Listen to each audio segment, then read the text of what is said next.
With our partners from Monday.com, a team management platform, we reached out to the creators of HBO and Bud Light's Joust to shed light on the workflow it takes to win a Webby. When you're handed the brief to create, a film for one of the biggest shows in television history on one of the world's biggest stages, you kind of have no choice but to be bold with it. And we knew that we wanted to be in the Super Bowl. We just knew that we couldn't do a simple trailer.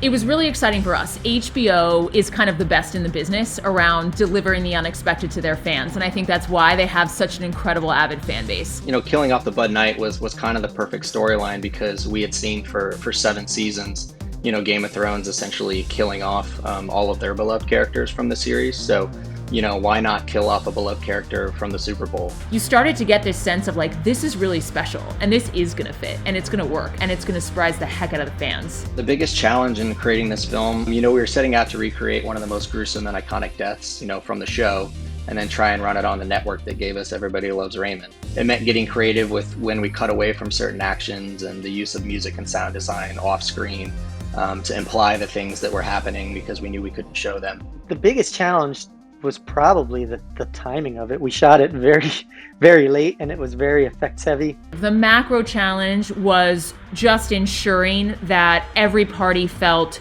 clued in at every step of the way and that we were over communicating. There were a lot of seats at the table and there were a lot of creative decision makers. So that meant some very late nights in the editing room.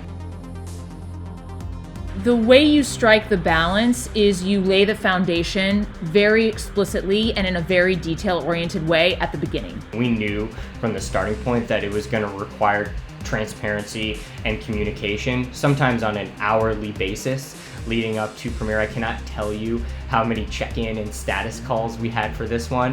What are your points that you can't bend on? What is super important for you for the authenticity of the world and the brand that you've created? We lay those out on the table at the beginning and then we build around those. They were honest from the start. They were like, we want Bud Knight to die.